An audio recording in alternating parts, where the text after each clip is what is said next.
Hi, I'm Michael Clark for the Road Trip, and today in the Blue Ocean studio, well, we'll get to that in a minute, but we got some stuff. Like look at what's happening. If you're viewing your screen, I've got this troll on top of the microphone. Imagine how much more fun we're going to have outside in the wind. And I mean, if we were outside in the wind right now, it would sound fantastic. But we're inside at the Blue Ocean studio, and we've got the 2013 Toyota Highlander. Oh, did I also point out that we're not just using a tripod anymore? As you can see, as I move this way, our cameraman, Brian Park, is actually moving with me because we got some stuff. That doesn't mean we have, sponsors or budget, but we got some stuff, and we really want to show it off and try to keep things steady. So if we get a little bit shaky today, you know exactly why. Where was I? Oh, yes, the 2013 Toyota Highlander. Well, here's the problem. Not a problem in the sense that it's a vehicle that you shouldn't consider, but we're going to talk about what happens when you've already been teased with what's coming. Because at the New York Auto Show, they've already unveiled the 2014 Highlander. And, well, it's looking pretty much like this one, and there's actually a few things that you need to know about this particular vehicle for 2013, because 2013 is the last year that you're going to be able to get the 4-cylinder, and that is, of course, just in front-wheel drive mode. The V6s are for 4-wheel drive, and you've got the 4-wheel drive in the standard trim as well as the limited. But the thing I like about Highlander is not the fact that I can do bad Highlander jokes like the quickening and that sort of thing. I like the fact that this is a robust wagon, because how many times have you thought about getting a vehicle like this for the family and said to yourself, well, I don't have enough cargo space. I don't have a third row that I can get to without having to do some sort of mechanical origami to get back there. I'm going to hurt my back moving the seats. Well, we're going to show you how easy it is to move the seats, get into the third row, and figure out if this is priced exactly where it needs to be in regards to the competition. Now, if you've got thoughts or feelings about the road trip, vehicles, our camera work, like this, you can send us an email, honkyourhorn@live.ca. And remember to listen to the road trip on 680 CJOB every Saturday from 10 till noon for the latest in car news. Now let's take a look underneath the hood of the 2013 Toyota Highlander. Now, as we mentioned, the 4-wheel drive versions only get V6s. The 4-cylinder, that's a front-wheel drive only. And as we mentioned, it's the last year for it. And considering that we're dealing with torque and horsepower numbers around the 180s for a vehicle of this size, that's not a good idea, and it's probably got a lot to do with why that particular model is going away. But let's tell you about the power on this V6. Now, it's 270 horsepower, 248 foot-pounds of torque, and it's mated to a 5-speed electronically controlled automatic. Now, the 6-speed automatic comes out for 2014, and it's going to have the sequential fun, if you can call it fun, when it comes to actually shifting. Now, when we take a look underneath the hood, there's a few things that I wanted to point out, because as V6s go, you don't have what I would call a problematic V6 placement. This still has good accessibility to the major parts that you're going to be needing to get to. Obviously, this is just your plastic cover. Don't give that any never mind, because you're just going to pop it off to get to the coil-on plug. But the thing that I needed to point out here is that for those of you who want to do a little bit of servicing on your own, and there's not too many things you can do anymore, but it'd be nice to go and check your air filter assembly, for example. Easy to access right up front. And battery replacement, very easily done. Nice and easy to access, pull out. You're not going to have to really dismantle the vehicle. Nice hold down there.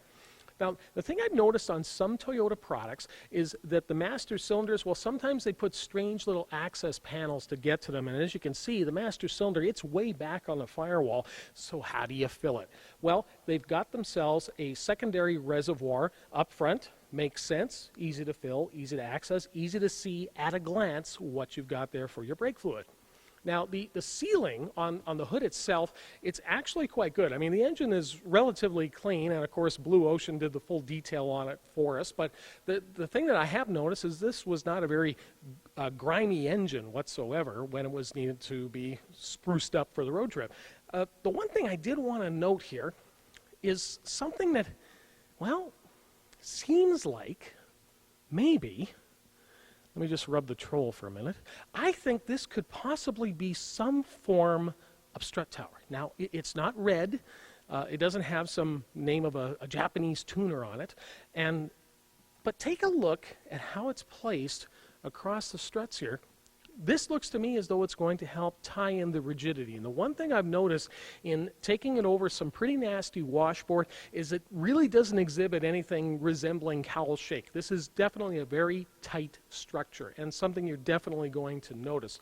Speaking of noticing things, you're going to appreciate the path of light that comes out from the halogen assemblies, a projector style. But I should point out, and someone asked me actually recently, why do headlight assemblies look like this? Why are they so squared off and formed into these weird, strange shapes? Well, the reason is because the headlight assemblies, well, they're not just there to cast light. They're there to help direct air around the vehicle. As much as it may not appear to have any aerodynamic qualities, that's exactly why they're shaped this way, to help funnel the air around the vehicle.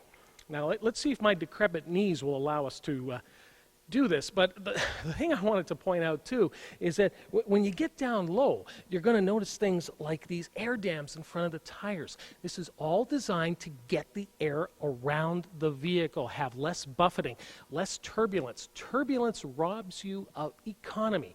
That's why these things are here, so try not to shear them off in the parking lot. Well, it's time for us to take a look in the cargo hold, and you know, the one thing I did want to point out before we get there is just the one thing I really do like about the current Highlander, and it seems from the pictures that we've seen from the next design, is the daylight opening. I mean, this is definitely, when it comes to vision, out the sides, and especially out the back. You have no idea how annoying it is to get into one of these SUVs and have a rear window that is going to compromise your vision. So many do, so definitely keep that in mind when you're on your shop.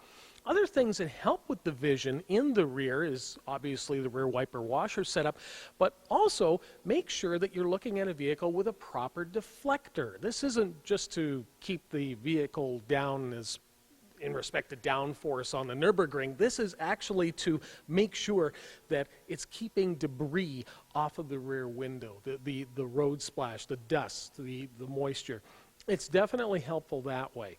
Now, when I come around to the hatch, you'll notice that you've got the central lock tab here, and if we hit the tab and it decides to think about it, okay, I know this thing is power. I know it is. Okay, it's just simply not thinking about it. But okay, there's a reason I did that, and that's to show you that even though this has a power hatch that will sometimes work, the thing about this hatch is even though we've got the type of system that bolts to the side of the vehicle, makes the hatch go up for you, and it feels like it, is that when it comes to raising it manually, you're not going to have that drag that sometimes occurs here. Like sometimes these things can really slow things down, and it can be pretty annoying. But that's the one thing I like about this setup. It's very traditional with the normal struts that you would expect to hold up a hatch, so keep that in mind. Now, you have this, which, let's see if it works this time. Oh, well, what do you know? Maybe it just works when you close it. Now, I'm pretty sure it will work properly. We're going to try that again. But it also has, ooh, did you see that? It was almost like old school Cadillac. When you close the trunk lid on a Cadillac, it'll go and suck it down. Well, it kind of does that with the hatch. That's pretty cool. Okay, let's see if I just touch it once. All right, whatever. Now, while I have the hatch up, I'm just going to check here, and it looks as though we've got good sealing around here with the seam sealer. As you know, that's one of the things that annoys me quite a bit for an F-150. And when we look inside the cavity here for loading cargo in. Now, what we've done is we put the third row down just to give you a feel for what type of cargo space you're going to have back here when you just got the second row in place. And as you can see, I mean, this is downright old school wagon when it comes to how much space is back here. SUV, SHMSUV, this is a wagon, and I like wagons. And the one thing I do like about it, even though we're dealing with a four-wheel drive vehicle, so we've got proper ground clearance, and we've definitely got a little bit of height to the vehicle, is that we still have a load-in height that's not going to be a problem for people of all levels of mobility. So that's definitely appreciated, plus the fact that this has what so many other SUVs don't have. It's protecting the bumper. How many times are you putting stuff into an SUV, into a wagon, and you're dragging your stuff across it, and you're ruining the clear coat on the bumper cover? So kudos to Toyota. Not to mention the fact that, you know, things like the rub strip area here, I mean, it's nice that we got some chrome, but I kind of like having the black plastic because, let's face it, stuff's going to get leaned against this thing. It's a family vehicle. People are going to make a mess of it. Ow. The other thing I wanted to point out here, too, is that there's a lot of Cubbies. Come and see the Cubbies. Now, when I say Cubbies, we've got storage compartment here, so we're able to put things away from prying our eyes. But we've also got the side panels. And we've got a room in here so you can basically put any other items that you need to keep away from people who go into compartments. Now we've got the jack compartment over on the right-hand side. Now there's other thing I got to show you here, and you know, we're going to do a test here with the camera. I'm going to get the camera to follow me because I left it over here. So come on. Come on. I don't have all day. Okay, we got the cargo cover. Okay, now, the one thing I wanted to point out with the cargo cover just right away is that it has these additional panels that hook on to the rear of the seat back. So depending on whether or not you've got the seat backs in a configuration where they're reclined, because the second row does some pretty nice recline for comfort for long trips. So you're able to have these adjust accordingly. Now, this cargo cover will cover the rear cargo area quite nicely. Let's take it back to the Highlander. What is it with Toyota and gray? I just love it. Okay. So let's head back here. Now, the other thing I needed to point out, I don't think it's necessarily a killer for looking at a Highlander. There's only one spot to actually put the cargo area cover into. Some other SUVs in the class that we've seen, they have the ability to put different placement. So depending on how you have the seats configured and such like that, sometimes it's a little bit more forward, sometimes a little more back. But what I really love about this, I don't understand why more SUV makers don't get this into their vehicle, is to have a place to take your cargo cover, sorry, press car, and you know, most of this will buff out. And you're able to plop it into this cover area here. And then you put your side panels on hastily because I think we're running out of battery. And whoa, look at that.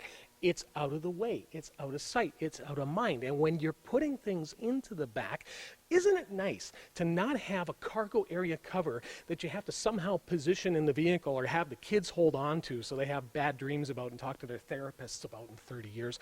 Now, the thing I needed to point out about the third row is getting the seats into place. Now, there's no complicated way of doing it whatsoever. If you can pull a strap, well, that's how easy it is to get them in place. They've got the integrated headrests, and we yank this little puppy here, that gets the headrest down.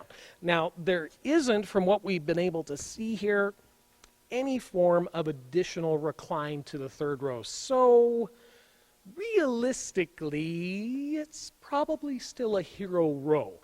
The one thing that kind of makes it a hero row is, well, I'm going to go back here. I am going to sit here. I promise. I'm going to go back here. But padding? Really? I mean, this definitely feels like, ow, something out of Home Depot. And it's definitely not going to have a whack of comfort back here. And we don't expect there to be on most third row vehicles. So keep that in mind. Again, this is more for those situations where you're going to be needing to pack a couple of extra people into the vehicle and get a round of applause while you're doing it. What is it about the gray? There's got to be at least 50 shades of it here, not including the troll. But the one thing I did want to point out is that there is good pockets on the doors, both doors, of course. But man, they just got to put a little bit more padding into the armrests here. I mean, that's going to hurt if I keep doing that. In fact, it's hurting now. Now, the thing about the seats is that who wants to go through the drudgery of actually having to pull a handle up from the second row area when you can actually go to the back and you can flip these tabs and fold them down. So let's move ever so slowly to the back. And the one thing I like about this is that this is not a power actuation at all here. I mean, we're basically dealing with a good old-fashioned cable. Pop that forward as well as the passenger side. So now the thing about it is that we've got this beautiful cargo space here, but the one thing I really like about any type of seat setup like this is, do the seats lock? Now, not only was I able to flip this one down, it locks into place, and of course it's easy enough to release to get back up. Now, did this one lock? Won't lock now. Well, 50-50. And the other thing I should point out here too is that you've actually got climate that's going to hit all of the passengers here. It's coming out at the floor level underneath the seats here, and as well as the ceiling. So you're going to keep everybody nice and toasty. Plus, you've got the climate control at the rear of the center console for the second row passengers to adjust. Now, there's abilities for hydration back here. You've got cup holders on both sides if you've got people in the third row, so that'll help. And actually, if you take a look down here, you've got additional tie-down points for keeping cargo from rolling around. Now, the other thing I wanted to point out is that this particular biscuit here, and it's a biscuit, and you're going to see why, because I'm actually going to pull it out, and I'm going to show you what Toyota thinks that the person in the middle of the second row, they think it's a seat. And I think when you see when I sit on it, you're going to think otherwise. Okay, well, this is what the seat biscuit looks like when you take it out of the Highlander.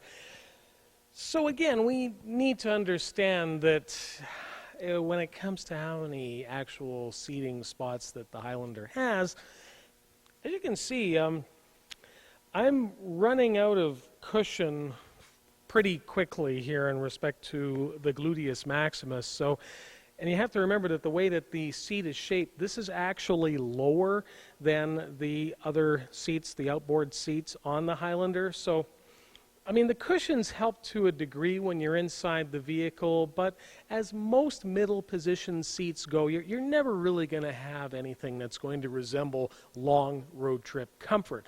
Now, the other thing that's neat about this particular biscuit is that it stows in the same space as the tray assembly that we backed out of the console. So if it was me, I would probably leave it there for the duration of the ownership cycle.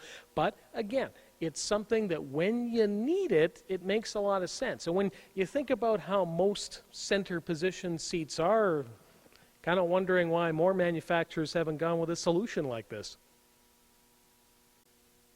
Well, it's that time once again where I haven't been able to call in any lifelines, phone a friend, or any other forms of bargaining to stay out of the third row in a third row SUV. Well, here goes. The one thing that I should point out is that when it comes to third row SUVs, and as much as we make sure that you're aware that these are hero seats, the thing that I do like about the Highlander is that when it comes to getting back here, well, let me just say that to get this actually out of the way, which I just did the wrong way, but let me show you the right way.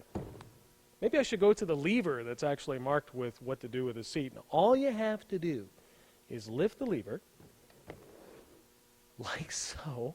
Did you see how easy that moved? Buick Enclave, Chevrolet Traverse, GMC Acadia. That's the way it's supposed to move. Very fluid, doesn't jam up with the mats that we've got inside the vehicle. And of course, the nice thing is all you have to do is plop it back in, locks into place. Now, both of these second row seats do have the ability to go fore and aft, manually of course, but then you can position it depending on who's in the third row and also for different cargo configurations. So let's hit the right lever again. Okay, now as you can see, the seat goes right up to the first row seat, but the one thing that we should probably point out here is that if you want to have enough travel, you might want to get that front seat a little bit forward, because even though this has slid forward quite easily, it's not exactly auto journalist size to get back here. So, okay, let's think about this. Oh, you know what I should point out before I hurt my knees is that there is a nice panel here. The rocker panel is well protected. Doesn't go all the way in though. There's actually quite a bit of carpet here, so that's going to get soiled quickly. Okay, Mike, just suck it up. Move your microphone. Okay. Oh. Ow. Oh, don't film that. Okay.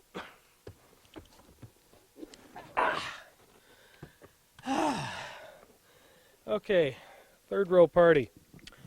All right, now let's talk about the third row party here. Now, the one thing that I do like about being back here is pretty generous headroom, all things considered. Well sculpted headliner. And you do have the HVAC vents up top, so keeping things nice and toasty. There is the cup holders for both sides. Now, of course, we're not expecting to have a armrest of any shape or form here. We didn't get one. But the one thing I do like is that this isn't just the marriage of a 50-50 seat together. It's actually fairly separated. I mean, not separated enough to keep siblings from punching each other, but it's actually pretty comfy. Actually, I think I get a sense of a little bit of lumbar support there. It seems as though there's a little bit of padding there. It's not bad. It's not bad.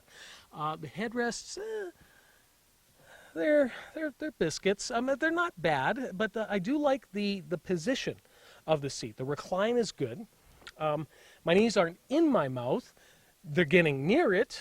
But as for being back here for even a road trip, I'd put this one in about an hour 15 minutes before I go absolutely insane. Now, if you like knobs and you really like them big, you're going to love the inside of the Toyota Highlander. These things are huge, and I'm not just talking about the radio.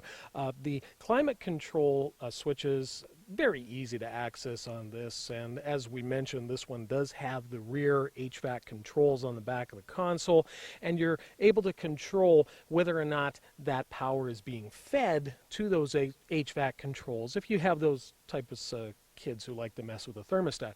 Now, the thing that I noticed is, well, this cubby here, it's pretty useless in respect to space. I mean, other than holding a couple of credit cards, that's about all the room that it has. This is where your auxiliary inputs for USB as well as audio auxiliary are, as well as a 12-volt DC. Now, you also get another 12-volt DC up front here, and this is where we've got the hill descent controls as well as the snow mode, so modulating things for getting a little bit more traction. Probably the largest hazard switch I've ever seen in my life, so easy to find, very easy to find. The cup holders are covered, and they got the biscuit in the back that way I just moved there, because you can use this for things other than just cup holders. So, wow, we got 4 cup holders here, bottle holders in both doors. Wow, that's a lot of hydration for something of this size. Speaking of something that's not of size, it's the information screen here. Now, it gives you things that are going to be of note, such as the fuel economy that you're actually experiencing on the vehicle. Now, this is also where the backup camera view is, and I've got to say, at this point, with what we've seen from manufacturers that are giving much larger screens, even if you don't get navigation, This is starting to look a little too small, so I'm hoping that we're going to see a better screen on the 2014. Now, as much as this looks soft, it's not. There's really very little soft trim inside the Highlander, so that's going to be a concern for some. Now remember, we're dealing at a price range of around $36K, so maybe it's not that big a deal, but other manufacturers are starting to realize that people want a little bit of soft touch in their lives. I mean, we do get a little bit of it on the door panels and also with a little bit of padding, and I mean really a little bit of padding when it comes to the side armrests. But the other thing too is that we do get a little bit of sponge on the center console cover. Now, the thing about the center console that kind of bugs me is that there isn't any real dedicated spot to go and run cables through if you're going to be charging anything. There's no power inside, and other than the fact that it is a rather large cavity, no locking capability either, so that's something I'd like to see change. We do get a locking glove box, thank you very much for that, and there is a driver auto setting for the descent and ascent on the power window. Up top, we do have, a conversation mirror, or a keep an eye on the mirror. You've got that up top too, as well as the sunglasses holder up top there. And your visors do have sun deflectors. So we do have that, and they are lit vanities. You just have to slide it, and the light comes on. Nicely done. The rear view mirror on this particular Highlander does have the auto dimming function as well as compass.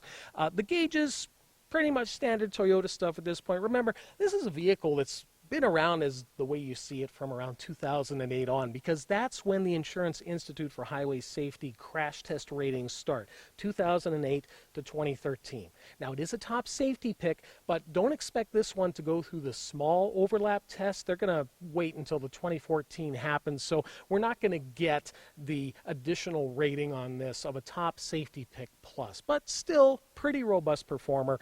Steering wheel has the controls for the driver information, voice activation. Why they continue to put the cruise control at the 4 p.m. position, I don't know, but it's pretty much what you have to expect on a Toyota. Phone controls, audio controls, and your wiper controls do have the obvious switchery to the rear. And I have to admit, I love how this is set up. Wipers should be here. Everything else should be over here. And this does have an auto headlamp setting with the fog lamps. You do have power exterior mirrors, plus you also have heated windshield wipers up front. So you simply hit the switch, that's going to heat the bed there and get things a little defrosted a little bit faster when it comes to the colder climes. Now, other than that, the only other thing to point out is that you do have a power hatch control to the left of the driver, coin tray, which is not coated in anything that's going to keep the change from rattling around, and gray, gray, gray. There's a lot of other vehicles in this segment. One of the ones that's kind of floating around in my head right now for comparison would be a vehicle like the Sorento. Obviously, the new incarnations of Hyundai products, Santa Fe in both sport as well as the elongated versions of that. But people still believe in this badge. It's got some serious street cred. It's got some serious suburban cred. So I think the best piece of advice that I can give if you're looking at something like this is remember that you're not going to get as many bells and whistles for the money, but you get the badge. And that still actually matters. Now, if you've got thoughts, feelings, or questions about anything automotive, send us an email at honkyourhorn@live.ca. And listen to The Road Trip every Saturday from 10 till noon for the latest in car news on 680 CJOB. For The Road Trip, I'm Michael Clark. Keep the shiny side up and the rubber side down.